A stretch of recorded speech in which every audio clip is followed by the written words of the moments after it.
So I am pleased to serve as the moderator of this panel, Holistic Health and Fitness and Soldier Readiness. Let me introduce our distinguished panelists, outstanding leaders all. Major General Richard Stone, U.S. Army retired specialist executive with Deloitte. And then we have Colonel Christopher Flaugh, Director of Physical Performance Service Line, U.S. Army Office of the Surgeon General. Then we have Colonel Kevin Bigelman, Director, Holistic Health and Fitness System, U.S. Army Training and Doctrine Command. And on the end of the table there is Colonel Patrick Walsh, United States Army retired, Senior Director, Human Performance Health Group, Leidos. There are a number of issues this panel might address. TRADOC is the Army's proponent for the holistic health and fitness system. H2F is a comprehensive, integrated, and immersive health and fitness system of governance, personnel, equipment, and facilities, programming, as well as education that generates lethal soldiers who are physically and mentally fit to engage with and overmatch the enemy in both current and future operating environments. The H2F framework encompasses all aspects of human performance, including the physical and the non-physical, such as sleep, nutritional, spiritual, and mental readiness.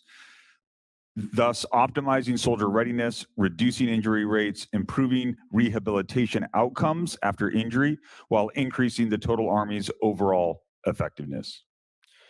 H2F represents a cultural shift in the way commanders train, develop, and care for our most important weapon system, our soldiers.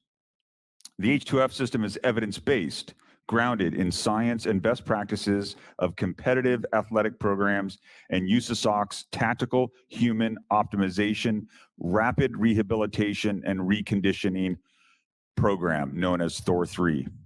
H2F builds upon the human dimension strategy and the performance triad. HQDA established the H2F system to reduce non-deployable rates by improving the force's health and fitness. The H2F program was approved 1 May 2020 for implementation of 110 Compo 1 brigades between fiscal years 21 through 26. However, in April 2021, H2F program funding reductions necessitated a review of the implementation timeline. This completes my introductory comments, and before we begin with the panelists' remarks, during our panel, we encourage the audience to provide questions to our panelists. And we have question cards for the audience. And if you have a question, please fill out a card and return to our panel support personnel. So let me first turn to Major General Stone for opening remarks. Thanks very much. I appreciate being here today. The United States population has unprecedented levels of illness. That includes more than 40% of the American population are obese. Youngsters between the age of 18 and 29, youngsters to me, are approaching 42 to 44% obesity rates in the civilian population. About a quarter of those have diabetes mellitus, usually type 2 diabetes. About 16% of the American population has diabetes. 26% of the American civilian population has mental illness in any given year, with about half of them under therapy. The other half cannot reach therapy. In fact, some of the lowest rates of engagement in mental health therapy is in the United States. In comparison to countries like Germany and Luxembourg, it's an atrocious pattern of actual engagement in mental health services. When you think about that, you begin to think about the fact that this really demonstrates itself in the amount of violence we see in the communities. And I just spent my weekend up in the Oxford area of Michigan, where I still practice some medicine, talking to police officers and school officials, where they reported that in the surrounding communities to Oxford, Michigan, where the shootings occurred, 50% of students had not come to class for the last week. They were at home. How do we give resilience? How do we train resilience? How do we train agility? How do we recover those individuals from what society has done up to that point. That is the focus of this program, and I'll suspend the rest of my opening remarks so that you can hear from everyone else. But we're anxious for your questions. But it is about restoring agility and restoring resilience that we must come to in the approach to this program. Thank you, Major General Stone, for those opening remarks. And I invite Colonel Flaugh, please, to make some opening remarks. Hello, guests and distinguished colleagues, and sir, thank you for allowing me to speak here. Thank you for continuing to employ me. I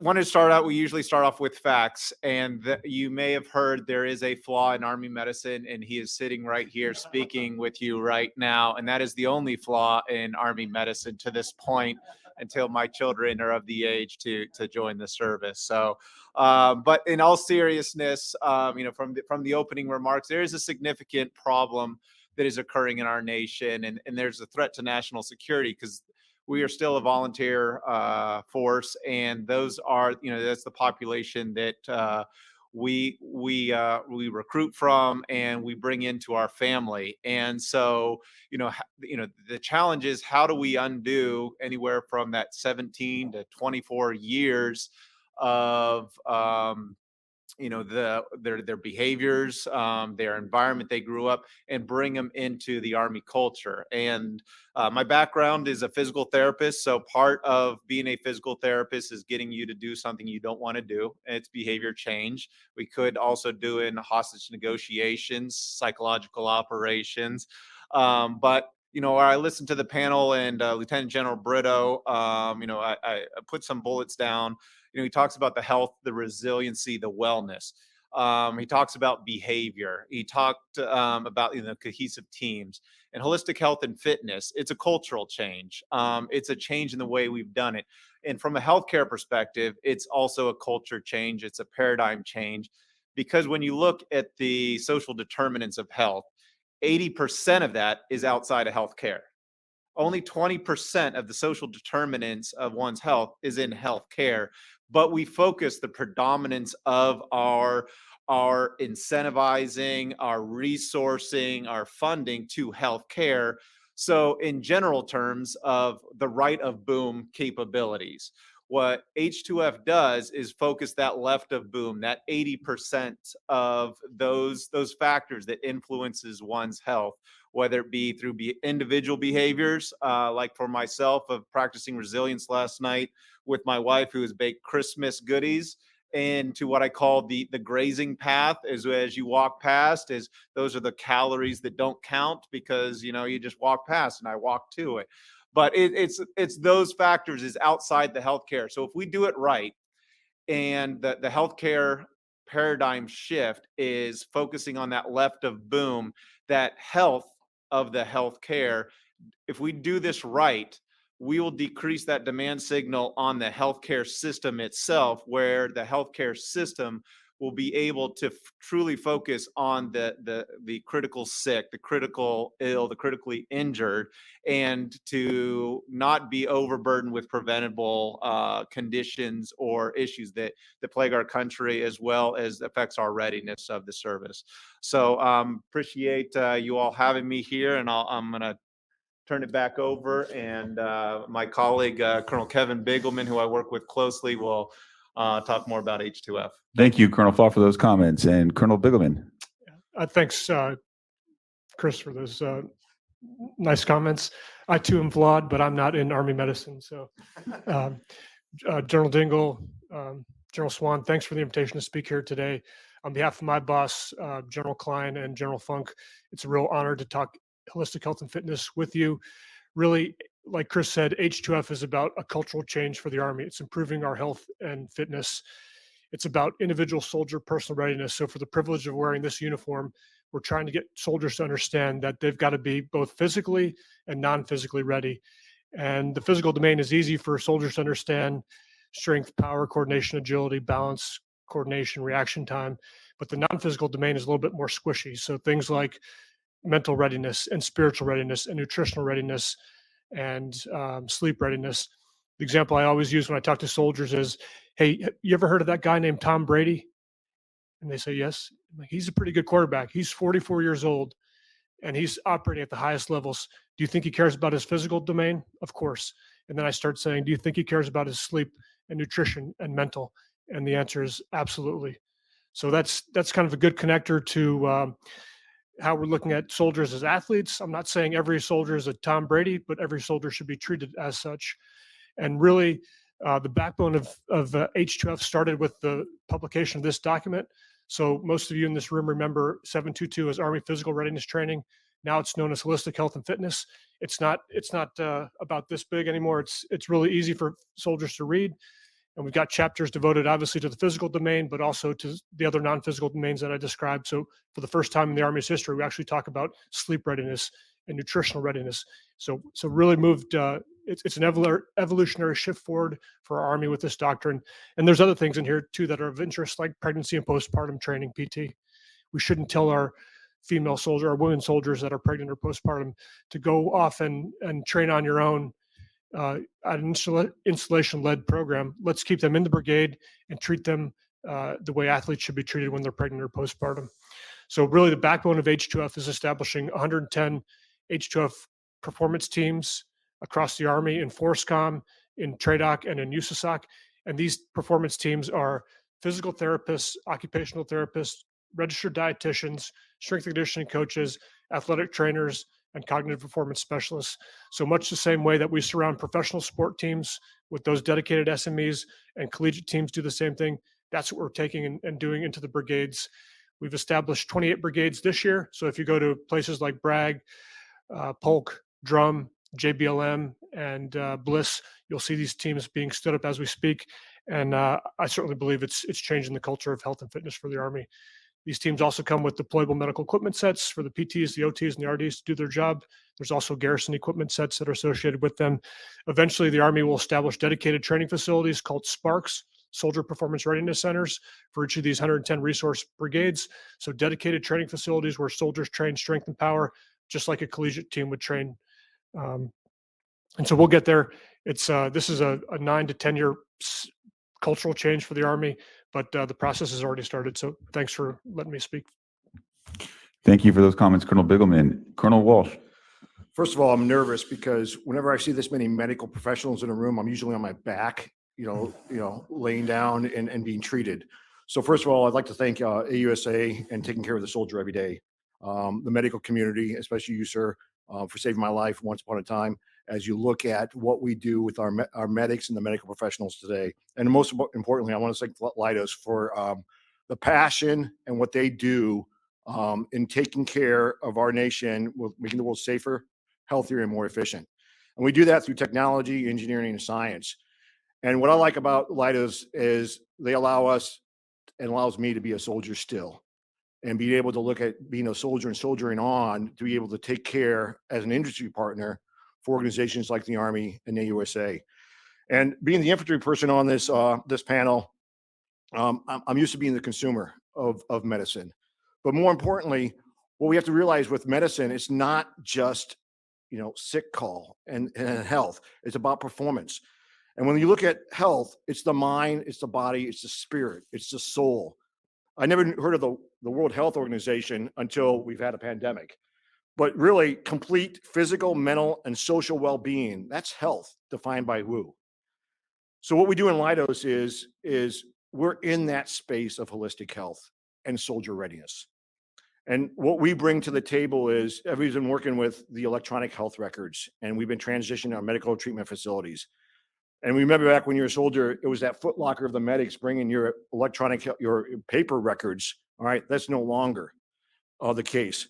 We're in the research and development, the warrior performance, thinking through what it takes to be the soldier on, the wellness of the soldiers.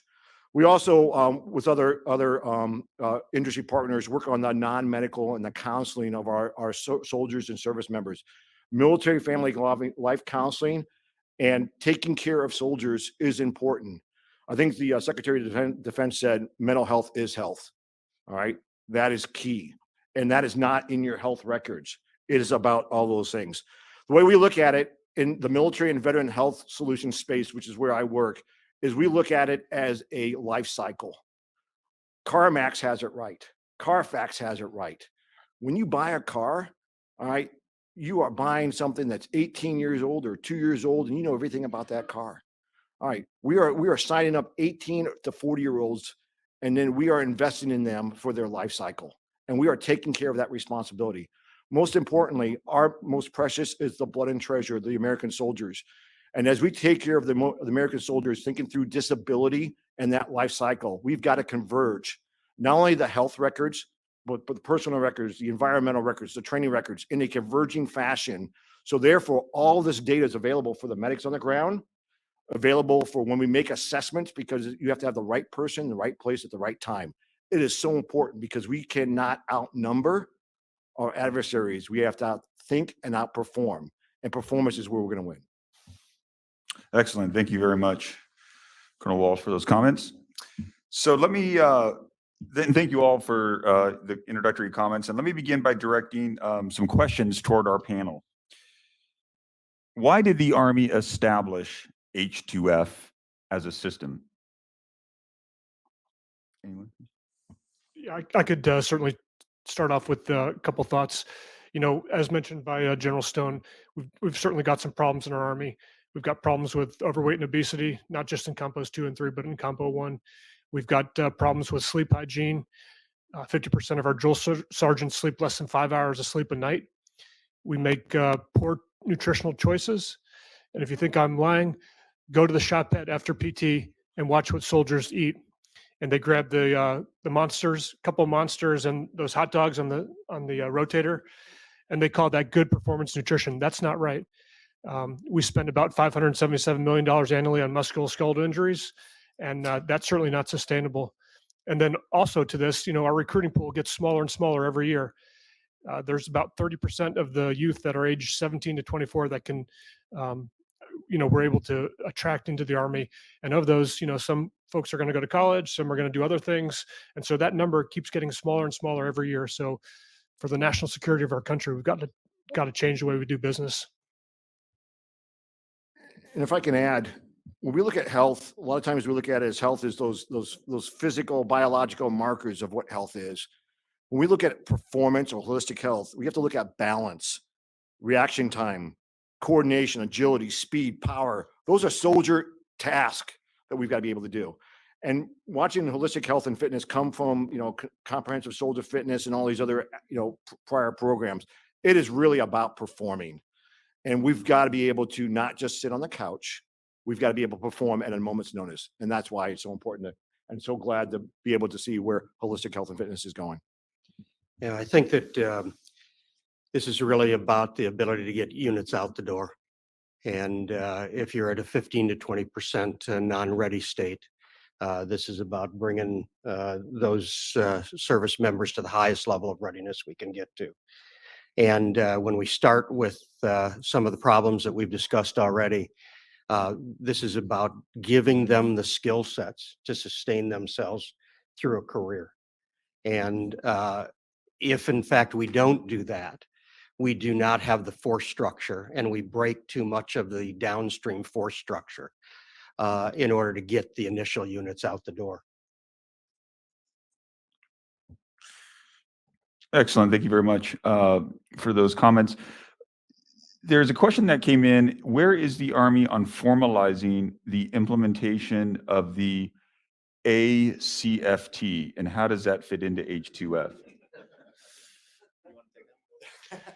Since I'm in TRADOC, I'll start with the first answer. I think, you know, the Army Combat Fitness Test is just a physical assessment. So it's the assessment for the physical domain of H2F. It's a much better test. It's evidence-based. It's science-based. It gets after the things that we expect soldiers to do in combat. We expect them to have strength, power, coordination, agility, balance, reaction time, anaerobic, aerobic, and all those things are measured by the ACFT. Certainly the APFT, Army Physical Fitness Test, worked for many of you in the room for a number of years, worked for me for a number of years. We had it for 40 years, but it only really measures muscular endurance and cardiorespiratory endurance. And that's not what we expect soldiers to be able to do in combat. And soldiers train to the test. So in my opinion, It's a much better physical assessment. Right now, Army senior leaders are going to make a decision here in the next several weeks, maybe up to a month or two from now. And I suspect that the Army will establish the Army Combat Fitness Test as the permanent physical assessment for H2F for the way forward. Excellent, thank you. And here's a great question. Maybe perhaps General Stone, this is more applicable for you. However, welcome any comments. How do we get upstream of the issue of the lack of resilience and poor health in terms of the youth in our country, which we seek to recruit? I had the opportunity in my jobs, both in uniform and for the VA, to give testimony before Congress 26 different times. The most uncomfortable I could make congressmen and senators is when I started talking about how broken American communities are and how broken our systems are. And I used the example of the fact that my last assignment, I lived on Fort Belvoir. By the time our truck was unloaded, I had met every single person on our street, and I had a whole refrigerator full of food from my neighbors. And over the next month, we were invited to so many events that we couldn't attend all of them, but that was a community that welcomed us. When I came off of active duty, I now live in a community in Virginia that I've been in for 3 years. I know a single neighbor. That neighbor is a retired 2-star who came to us and said, "You can't believe this neighborhood, nobody talks to each other." And so we talk to each other. That's the difference in what's out in the community. The only way you're going to fix this is to have honest dialogue from the highest levels of leadership in this nation about what is wrong with the American family and what is wrong with our communities.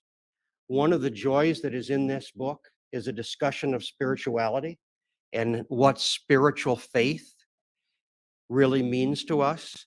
I don't necessarily mean religious faith, but faith in our leaders, faith in our communities, faith in our employers.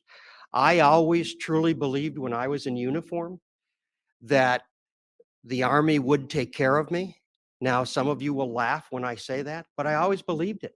When I was deployed, I always believed the Army would take care of my family. Now, how do we get back to that? The American educational system needs to be redone, and it needs to be redone to train resilience, safety, health habits, and the kind of things you're talking about in this FM needs to go into American education in order to grow people to the point that they have the skill sets, because the parenting skills are also lacking in this society today. So how about that for a depressing view of where we're at? Yes, sir. I think that's a perfect view of where we're at. I would add a little bit more to the depression too. So right now, if you survey physical education across the United States, you'll find 4 states that have compulsory physical education K through 12. And I've got little kids in my house, and I watch what they do for physical education, and it's not good.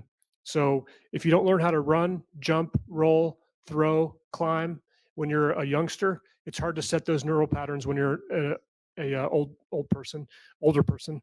You know, if you don't know how to throw a baseball when you grow up, it's pretty hard to throw a grenade in basic combat training.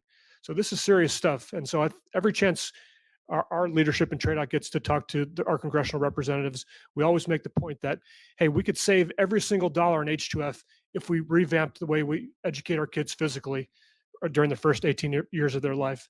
And for all those that are on YouTube out there, I'd encourage you to check out this video. It's La Sierra High School in California. La Sierra, like the Sierra Club. And it's a high school back in the 60s that revamped their physical education program based on inspiration from President Kennedy. And you'll see high schoolers doing things that I'm not sure our Army could do right now, soldiers in the Army could do. So it's a serious, serious problem. So one of the reasons they brought me up here is to, help liven things up because these two bummers that are sitting right next to me is the personal story is, as my wife is and I are concerned about our children's education. We got started a little later. I got a 4 and a 2-year-old, and we toured his school, and my eyes look like Christmas morning. We were in this gym. We were ready for a presentation. There were ropes hanging from the gym ceiling. I was getting all excited, and I talked to our guide, and I said, "Oh, so they learned to climb ropes in the gym?" And they said, "Well, no, but if you're interested, you could volunteer and help them." So, I was a little deflated, but I got excited seeing ropes in the gym class. But getting back to Army medicine, hearing these challenges is we can't undo or get in front of before we recruit them. But what we can do is with the physical therapist, the occupational therapist, the dietitians that we have in their uniform, as well as their enlisted counterparts, we have the capabilities with the team to help get that culture, to have that sense of belonging and understand, because there's a lot of the obesity challenges, but there's also the food security, and a lot of these individuals are coming to us and they don't know how to eat. And the dietitians we have is, once again, a change of culture. It's not the typical, you go to the hospital, you're sitting down with a nutritionist. These are individuals that not only are they dietitians, but they've gone above and focused on performance nutrition. And everybody is fueled different ways. We can't just a one size fits all fueling plan, but those are the capabilities that Army medicine brings to the table. And this was something that was recognized at the time for our CSA Millie, who personally called out the physical therapist, the dietitian, the occupational therapist, the physician assistants. I'm going to be a little biased. That's the medical specialist corps, from my area. But those are those individuals that have been out there assigned to the lines, and to have their toolkits really right between the ears. There's not much they have to carry in their rucks, is what's in their mind and with their hands, to be able to have those creative solutions, but to help with that cultural change and to deal with some of the challenges that we have from our population that we recruit from. Okay, wonderful. Thank you for those comments. We have time for just maybe one more question before moving into some closing remarks.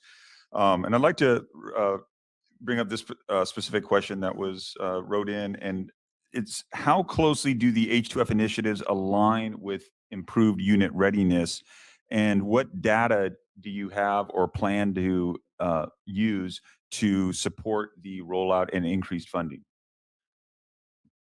Yep, that's a really great question. I was a backseater in the meeting when General Funk and General Hibbert briefed the chief on H2F, and the chief said, "Hey, this is a priority to me. This is about readiness. This is about people. Let's do it. But you better come up with a plan to measure return on investment, because I'm investing a lot of money in this system." And so last summer, we brought a team of experts in and developed 16 ROI, return on investment measurements, metrics.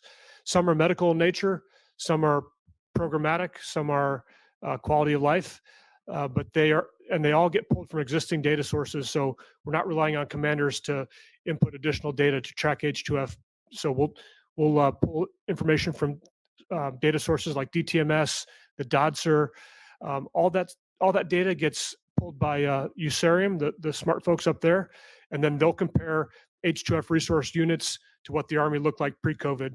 And every 180 days, my boss will go back to General McConville and show progress for H2F resource units compared to the rest of the Army. So it's a really deliberate plan to measure return on investment.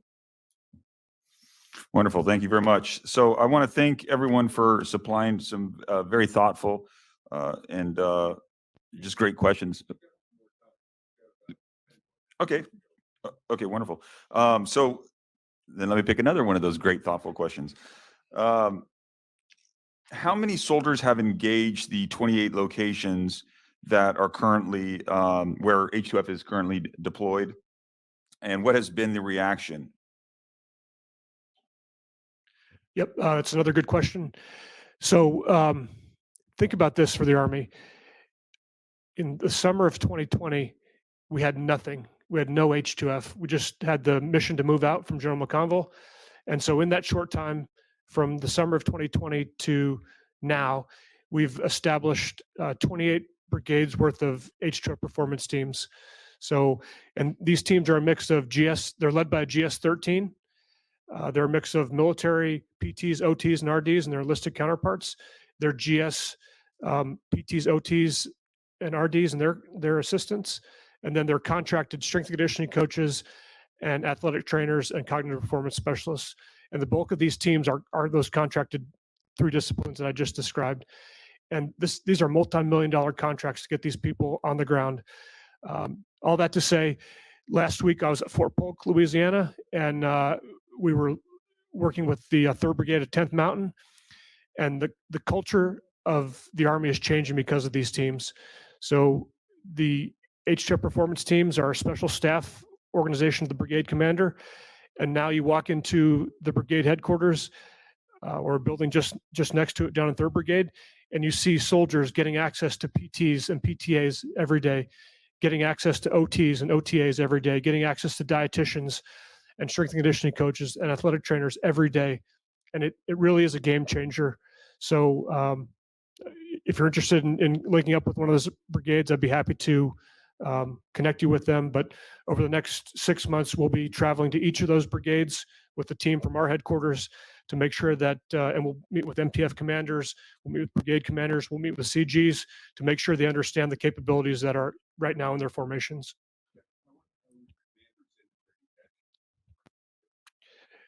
Yes, sir. That's a really good point. One of the things that we've got to get the Army to do is, this is a paradigm shift. You can't use these teams just from 6:30 to 8 o'clock in the morning. You've got to use them throughout the day. You've got to take them to ranges. You've got to take them to the field. You've got to take them and use them throughout the day. Essentially, these teams cost about $3.5 million per brigade. And just to use them from 6:30 in the morning to 8 is a waste. And so we have to reshape and rethink how we do business. So Bravo Company, maybe they do PT and maybe they get help from their H2F performance teams from 9 o'clock in the morning to 11 o'clock. And Charlie Company's got, the 1,300 to 1,500 block. So it is really rethinking and helping commanders understand that in order to maximize this excellent skill set, you've got to change the way you think. What I think is also, as H2F rolls out, is getting left of that boom, getting left of that injury. And, changing the culture of you only see a medic when you're sick or sick call and get into the injury prevention. And if we start treating, these soldiers are athletes. And when we start looking at, the athlete model and look at the injury prevention. So therefore, when you have the sprains or strains, or you have something that may be affecting your performance, that you're talking to those OTs and you're getting out in front of it. And that's why you have the professional staff there that's outside of the MTFs that allows them to be able to start looking at reporting and preparing themselves in the prevention versus the post-injury. And just to add on from the medical perspective too, I often get the question of what's the difference of having these medical assets there or at the MTF? But what we talked about, what we're focused on is changing behavior. And how do you change behavior if you don't live, breathe, and eat with those men and women and really understand what they're going through what's their job, what struggles do they have? And the occupational therapist, some people struggle with that, but they have their skill sets for psychology, but they are not in replacement of behavioral health, but they are the subject matter experts to that common sniff test. They can identify that if there's a soldier in need or there's some warning signs, is to be able to know who to connect that soldier with. And there's that capability of that soldier going to that professional to help, or may not go to them, but that occupational therapist is able to kind of that early warning signal, that left of boom, to help address and get them to the right people. So. Okay, wonderful. So I'd like to move into closing thoughts, but in doing so, address a question that came in, as I think it would be an appropriate way to close. But what do you see as the biggest obstacle to implementation of H2F at any level that you want to specifically address, and how can we overcome it? And I'll start with Major General Stone. Yeah, it's a great program. It's been modeled properly. It's been tested properly, and it'll give you the data that you want once you get some time to have it under our belt. The biggest obstacle, like anything else, is cultural change management. It's about changing the model of how you train people. My youngest daughter is dating a E5 Marine. They just offered him $95,000 retention bonus to become a Marine drill sergeant, because it's so hard to get people that are willing to not sleep for the next 18 months and be at the bedside and standing next to a young recruit. This is cultural transformation, and that cultural transformation can be done. We know how to do this. We've done it over the years. For heaven's sakes, in my career, I was in 4 different Army uniforms, and it is nice to see some of those still in use. But the basic concept is change management, and it's hard, difficult work. And it'll take senior leaders up against those formations and those brigade leaders when the tough times come in making this change. Thank you very much, General Stone and Colonel Flaugh. So yeah, so this is the Storm Foreman Norman portion of it. You know, we're getting the individuals on the ground, but we got to build the team. We got to build the H2F team. They know how the left hand moves themselves, and to be able to work together and to be able to maximize their capability. But from the downstream, the facilities to be able to operate off, there's a lot of steps that have to go through, but this is cultural change, and that takes time. We're in a culture of instant gratification. We want it now. We want results now. And for the medical perspective, these are very expensive individuals that have been trained and are very unique capability set. So, there will be some lenses on these individuals of demonstrating how that they're performing, or why are they outside of our traditional hospital system, or the MTFs is, what I talked about earlier is, focusing on the health part of healthcare. And it's going to take time. So there's a challenge. We're also, for Army medicine, in transition, in multiple transitions. But as we have pivoted to readiness with Defense Health Agency over to healthcare delivery, there's the education part and understanding, how H2F gets at readiness and maximizes, as well as, it comes into resourcing. And, the Army's challenged when we compare ourselves to the Air Force and Navy on platforms. Our platforms are our soldiers. And for Army medicine, our platforms a lot of time are the people providing that medical care. So as we look at it in that resourcing for those personnel, for those capabilities, it's that relevance, but continuing to push forward to make sure that we maximize those resources. Thank you, Colonel Flaugh. Colonel Bigelman. Yeah, I would just add to that, obviously these subject matter experts that we're hiring for the H2F performance teams come with a price tag. So it's an incredible investment by the Army. And I think to the naive folks, the bean counters that would say, oh, this is a lot of money. True, it's a lot of money invested in the individual soldier, but I believe the returns on investment over the next several years will show that, hey, this system pays for itself by driving down musculoskeletal injury rates, by loss of or driving down sleep-related accidents, by driving down things like diabetes related to poor nutrition. So, think about this. I'm kind of at the end of my career, and I'm getting ready to retire, as a lot of my peers are doing. And, they're getting out with huge disability compensations. What if we had a system that took care of the soldier from the day they entered to the day they left, and maybe incentivized being in good shape and good health when they left, instead of rewarding or potentially rewarding soldiers for poor choices that some make in terms of their health and fitness. So I guess all that to say, this is an expensive program, but the returns will, I believe, will take care of themselves in the short term. Thank you, Colonel Bigelman. Colonel Walsh. Yep, thanks for the handoff. We passed each other a couple times in our careers at Army Resiliency Directorate.